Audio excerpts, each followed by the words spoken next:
بسم اللہ الرحمن الرحیم۔ محترم ناظرین، السلام علیکم ورحمۃ اللہ وبرکاتہ۔ 7 ستمبر یوم الفتح گولڈن جوبلی تقریب مینار پاکستان پر ہوگی۔ تفصیلات کے مطابق جمعیت علماء اسلام کی سربراہ مولانا فضل الرحمان صاحب دامت برکاتہم العالیہ نے کارکنوں کے نام ویڈیو پیغام میں کہا ہے کہ 7 ستمبر کو قادیانیوں کو غیر مسلم قرار دینے کے 50 سال مکمل ہو رہے ہیں۔ اس موقع پر مینار پاکستان میں گولڈن جوبلی تقریب ہوگی۔ انہوں نے کہا کہ 50 سالہ یادگار تقریب کو یوم الفتح کے نام سے منائیں گے۔ اس سے پہلے 22 اگست کو سپریم کورٹ میں تاریخی فتح نصیب ہوئی۔ اس دگنے جذبے سے سرشار قوم یکجہتی اور ختم نبوت کے لیے مینار پاکستان میں جمع ہو۔ جمعیت علماء اسلام، وفاق المدارس اور دیگر دینی تنظیموں کے کارکنان اس کانفرنس کے لیے تحریک چلائیں۔ خوشی اور فتح کے جذبے کے ساتھ قوم مینار پاکستان میں جمع ہوں۔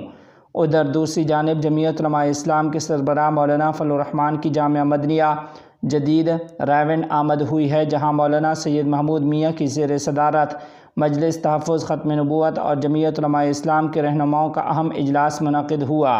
اجلاس میں 7 ستمبر گولڈن جوبلی ختم نبوت کانفرنس کے انتظامات کے حوالے سے مشاورت کی گئی ہے۔ اس اجلاس میں کانفرنس کے حوالے سے انتظامات کو حتمی شکل دی گئی اور انتظامی کمیٹیاں تشکیل دی گئیں۔ شرکائے اجلاس نے مولانا فضل الرحمان کو سپریم کورٹ میں حاضری اور کیس میں کامیابی پر خراج تحسین پیش کیا۔ اس موقع پر مولانا فضل الرحمان نے کانفرنس کی اہمیت کے حوالے سے بریفنگ دی اور عالمی قوتوں کے ایجنڈے پر گفتگو کی ہے۔ اجلاس میں شاہین ختم نبوت مولانا اللہ وسایہ، مرکزی ترجمان اسلم غوری، حافظ نصیر احمد احرار اور دیگر شریک رہے ہیں۔ اسی کے ضمن میں آپ کو بتا دیں کہ JUI کے سربراہ مولانا فضل الرحمان کی جانب سے 28 اگست کو تاجروں کی ہڑتال کی حمایت کا اعلان کیا گیا ہے۔ مولانا فضل الرحمان نے کہا ہے کہ تاجروں کی کل ملک بھر میں ہونے والی ہڑتال کی مکمل حمایت کرتے ہیں۔ مہنگائی اور ناجائز ٹیکس نے عوام کا جینا دوبھر کر دیا ہے۔ IMF کے حکم پر بنے بجٹ نے عوام کے منہ سے نوالہ چھین دیا ہے۔ مولانا فضل الرحمان صاحب نے کہا کہ جمعیت علماء اسلام کی کارکنان پرامن ہڑتال کو کامیاب بنائیں اور ملک بھر میں JUI بزنس فورمز اس ہڑتال میں بھرپور حصہ لیں۔ آخر میں آپ کو بتا دیں کہ جمعیت علماء اسلام کی سربراہ مولانا فضل الرحمان کی آج چودھری شجاعت حسین کی رہائش گاہ آمد ہوئی ہے، جہاں انہوں نے قاف لیگ کے سربراہ چودھری شجاعت حسین سے تفصیلی ملاقات کی۔ ملاقات میں صوبائی وزیر چودھری شافع حسین، چودھری وجاہت حسین بھی موجود رہے۔ مولانا فضل الرحمان نے چودھری شجاعت حسین کی خیریت دریافت کی۔ اس کے علاوہ ملاقات میں ملکی سیاسی صورتحال اور باہمی دلچسپی کے امور پر مشاورت ہوئی ہے۔ مولانا فضل الرحمان نے چودھری شجاعت حسین سے ملاقات کے بعد میڈیا سے گفتگو کرتے ہوئے کہا کہ جماعت اسلامی کی ہڑتال کا مجھے کوئی علم نہیں۔ تاجر ہڑتال کر رہے ہیں تو ان کی حمایت اول روز سے ہے۔ مزید کہا کہ میں اس پارلیمان کو عوام کا نمائندہ نہیں کہتا۔ انہوں نے کہا کہ تحریک انصاف سے بات چیت چل رہی ہے، 12 سال مخالفت رہی، اتنی جلدی معاملات درست نہیں ہو سکتے۔ سربراہ JUI مولانا فضل الرحمان کا کہنا تھا کہ 9 مئی کے بعد الیکشن میں جو ہوا، عوام نے اس بیانیے کو دفن کر دیا ہے۔ بلوچستان کی صورتحال پر گفتگو کرتے ہوئے مولانا فضل الرحمان نے کہا کہ بلوچستان اور دیگر چھوٹے صوبوں میں مسائل کو دیکھنے کی ضرورت ہے۔ ہر صوبے کے وسائل پر مقامی لوگوں کا حق ہونا چاہیے۔ کالا باغ ضلع میانوالی میں عام سنی مسلمانوں اور شیعہ فرقہ کے لوگوں کے درمیان تصادم۔ تفصیلات کے مطابق گزشتہ روز کالا باغ شہر ضلع میانوالی میں عام سنی مسلمانوں اور شیعہ فرقہ سے وابستہ لوگوں کے مابین تصادم کا افسوسناک واقعہ پیش آیا۔ موصولہ اطلاعات کے مطابق اس دوران مشیع 40 میں شریک مفسدین کی طرف سے خاتم النبیین حضرت محمد الرسول اللہ صلی اللہ علیہ وسلم پہ ایمان رکھنے والے مسلمانوں کی متعدد مساجد کو بھی نقصان پہنچایا گیا۔ علاوہ ازیں سوشل میڈیا پر وائرل ویڈیوز میں دیکھا جا سکتا ہے کہ کاروباری مارکیٹوں میں گھس کر مفسدین نے مختلف دکانوں میں توڑ پھوڑ کی اور دکانوں میں موجود سامان بھی لوٹ لیا گیا ہے۔ نوید عالم کہتے ہیں کہ سب سے زیادہ افسوسناک بات یہ ہے کہ کالا باغ کی سب سے بڑی اور مرکزی مسجد میں ظہر کی نماز ادا کرتے ہوئے نمازیوں پر حملہ کیا گیا، جس سے موقع پر موجود متعدد نمازی شدید زخمی ہوئے اور مسجد کو بھی شدید نقصان پہنچا ہے۔ نوائے شرر میانوالی اخبار کے چیف ایڈیٹر محمد اقبال نے بتایا کہ کالا باغ میں کشیدگی 3-4 دن سے چل رہی تھی۔ سوشل میڈیا پر پوسٹیں اور ویڈیوز بھی لگائی گئیں، لیکن اتھارٹی نے اسے ایزی لیا۔ بھرپور سیکورٹی نہیں دی گئی اور مسئلہ پہلے حل کرنے پر توجہ نہیں دی گئی، جس کی وجہ سے یہ افسوسناک واقعہ پیش آیا ہے۔ سوشل میڈیا صارف محمد سیف ترابی نے اس ساری صورتحال پر ایک بہت ہی جامع تبصرہ لکھا۔ وہ کہتے ہیں کہ یہ میاں والی یا کسی ایک شہر کا مسئلہ نہیں ہے، بلکہ ملک گیر ہر سال کا مستقل ایشو ہے، جس سے ہر خاص و عام متاثر ہوتا ہے اور معیشت سمیت ہر شعبہ کو ناقابل تلافی نقصان پہنچتا ہے۔ مؤثر قانون سازی کے ذریعے ان فرقہ وارانہ جلوسوں کو ان کی عبادت گاہوں تک محدود کیا جائے۔ یہ کون سی عبادت ہے جو دوسرے مذہب و مسلک کے لوگوں کے محلوں، آبادیوں اور بالخصوص اہل اسلام کی مساجد کے سامنے جا کر ہی ادا ہوتی ہے؟ ملک کے وسیع تر مفاد میں لازم ہے کہ اگر یہ عبادت ہے کسی بھی فرقہ کی تو اس کو عبادت خانوں تک محدود کر دیا جائے۔ حالیہ واقعات کی بھی سراسر ذمہ داری فرقہ وارانہ جلوس کے شرکاء پر عائد ہوتی ہے اور ان کی جانب سے باقاعدہ منصوبہ بندی سے اہل سنت والجماعت کی مساجد اور آبادی کو نشانہ بنایا گیا۔ ڈی پی او صاحب ایک ذمہ دار شخصیت ہیں۔ امید ہے کہ اس سلسلہ میں مخصوص عناصر کے دباؤ کو مسترد کرتے ہوئے حق و انصاف کا علم بلند کریں گے اور ان موجب نقص امن جلوسوں کا سدباب بھی کریں گے اور شرپسند عناصر کو قرار واقعی سزا بھی دیں گے۔ ادھر رات گئے آئی جی پنجاب ڈاکٹر عثمان انور، سیکرٹری ہوم پنجاب نور الامین مینگل نے کالا باغ ضلع میاں والی کا دورہ کیا ہے۔ ترجمان پنجاب پولیس کے مطابق آئی جی پنجاب سیکرٹری ہوم پنجاب نے کالا باغ میں امن و امان کی صورتحال کا تفصیلی جائزہ لیا اور اس موقع پر آئی جی پنجاب اور سیکرٹری ہوم پنجاب نے دونوں مکاتب کو پرامن رہنے کی تلقین کی ہے۔ آئی جی پنجاب نے کہا کہ بین المسالک ہم آہنگی، اتحاد اور رواداری کو فروغ دینے کی اشد ضرورت ہے۔ انہوں نے مزید کہا کہ تمام مکاتب فکر، علماء کرام، کمیونٹی لیڈرز سیکورٹی اداروں کے تعاون سے امن کا قیام یقینی بنائیں گے۔ یاد رہے کہ حافظ زبیر حسن ڈویژنل امن کمیٹی لاہور، نائب محتمم جامعہ اشرفیہ لاہور، مفتی راغب نعیمی چیئرمین اسلامی نظریاتی کونسل، قاسم علی قاسمی جامع المنظر ماڈل ٹاؤن لاہور اور علماء کرام سرگودا و ڈسٹرکٹ میاں والی بھی ہمراہ تھے۔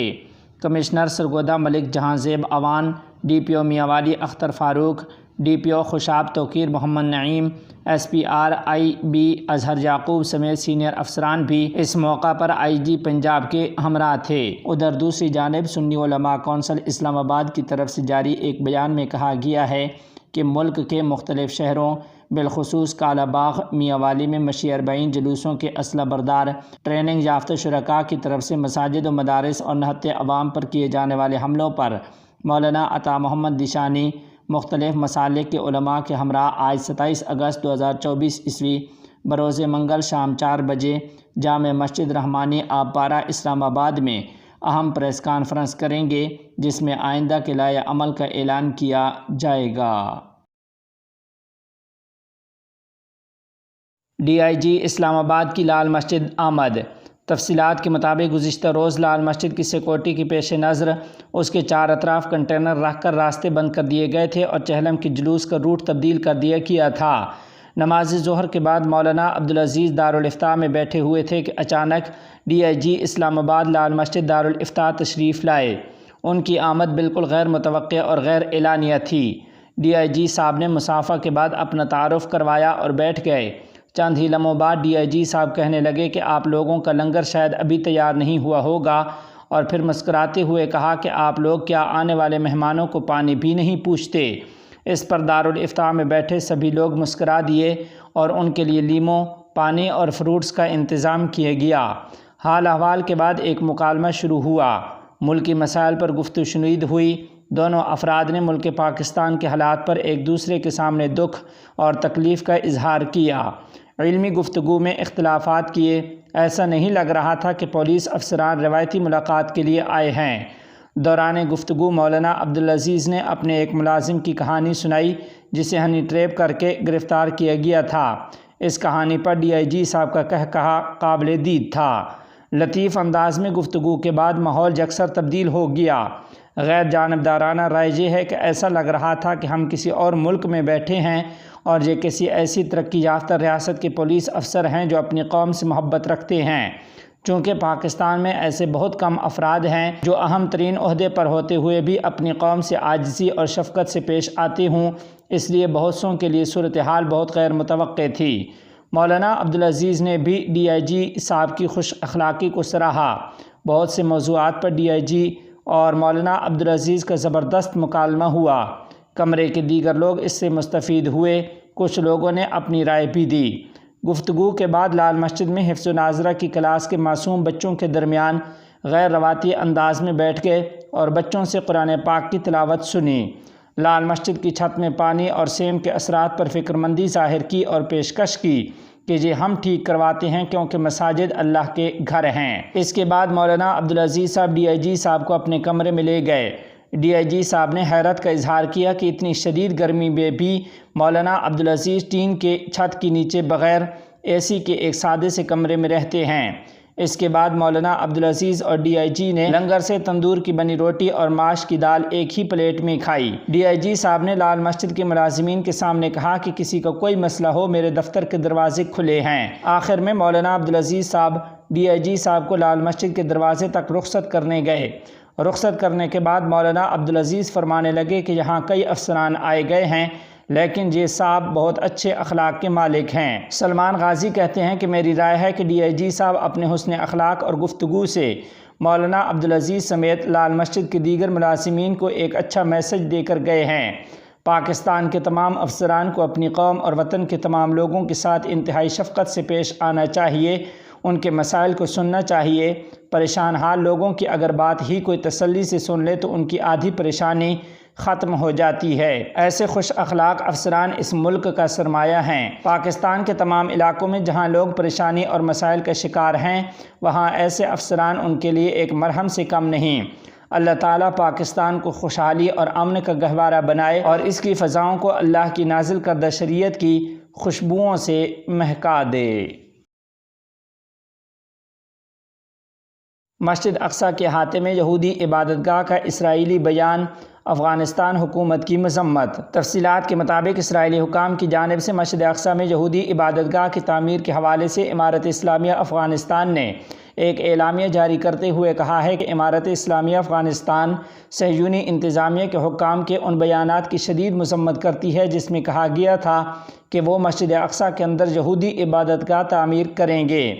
اس قسم کے بیانات سے ظاہر ہوتا ہے کہ صہیونی حکومت نہ صرف کسی قسم کے مقدس مقامات، بین الاقوامی قوانین اور اصولوں کا احترام نہیں کرتی بلکہ ان تمام اصولوں، قوانین اور اقدار کی انتہائی لاپرواہی سے خلاف ورزی بھی کرتی ہے اور مسلمانوں کے قبلہ اول اور مسجد اقصیٰ کے بارے میں ایسے تضحیک آمیز بیانات دے کر دنیا بھر کے مسلمانوں کے جذبات کو مشتعل کرتے ہیں۔ امارت اسلامیہ افغانستان مسجد اقصیٰ سمیت فلسطین کی پوری سرزمین کو فلسطینیوں کا حق سمجھتی ہے اور مسجد اقصیٰ کو مسلمانوں کا قبلہ اول تسلیم کرتی ہے۔